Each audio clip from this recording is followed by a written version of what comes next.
Apakah kalian tahu mengenai apa itu ujian nasional?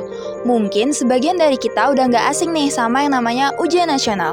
Lantas, apakah perubahan ujian nasional ke asesmen nasional merupakan salah satu perubahan sosial? Yuk kita cari tahu.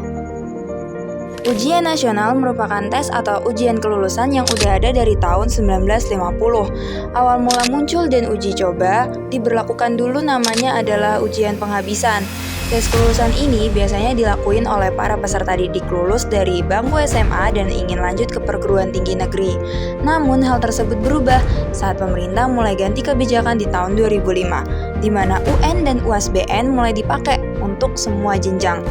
Hingga pada tahun 2021 berubah nama jadi Asesmen Nasional. Transformasi yang ada pada tes kelulusan ini berubah pada segi nama tes, bentuk, mata pelajaran, serta tujuannya.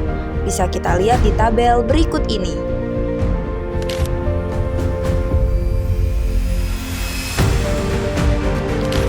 Nah, transformasi ujian ini bisa termasuk ke dalam contoh perubahan sosial loh. Kok bisa sih? Yuk simak penjelasannya. Perubahan bentuk ujian seiring berjalannya waktu adalah contoh perubahan sosial. Karena menurut Max Weber, perubahan sosial adalah perubahan yang melibatkan transformasi dalam struktur dan budaya masyarakat. Dalam pendidikan, ini terlihat dari bagaimana ujian berubah, mulai dari sistem yang lebih sederhana hingga yang lebih kompleks menyesuaikan budaya belajar yang diterapkan oleh pemerintah pendidikan Indonesia serta tujuannya. Itu yang paling laku. Jadi UN itu diganti, diganti jadi asesmen kompetensi. Perubahan ini termasuk ke dalam kategori perubahan linier loh, karena berlangsung perlahan dan mengikuti pola tertentu. Bentuk linier yang ada pada transformasi tersebut adalah unilinier, di mana perubahan tersebut hanya menggunakan satu pola, yaitu perubahan atau transformasi dalam pendidikan mengenai ujian nasional atau tes kelulusan.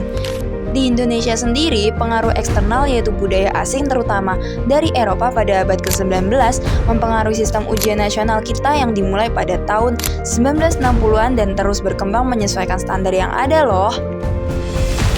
Faktor pendorong dari perubahan ini adalah kemajuan pendidikan yang fokus pada pengembangan karakter siswa. Dampak dari perubahan ini bisa meningkatkan kualitas peserta didik dan membantu mereka masuk ke perguruan tinggi negeri.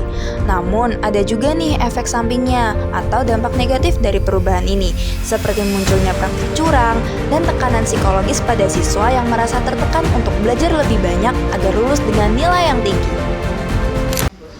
Pastinya kita lakukan selalu berulang kali, kita sampaikan ke anak itu dalam hal mendidik itu tidak baik dan kita sampaikan terus, dan itu kan salah satu umpamanya perbuatan yang negatif lah gitu, yang tidak perlu, dan kalau dia nyontek dari sekarang ke depannya dia akan melakukan hal-hal yang negatif.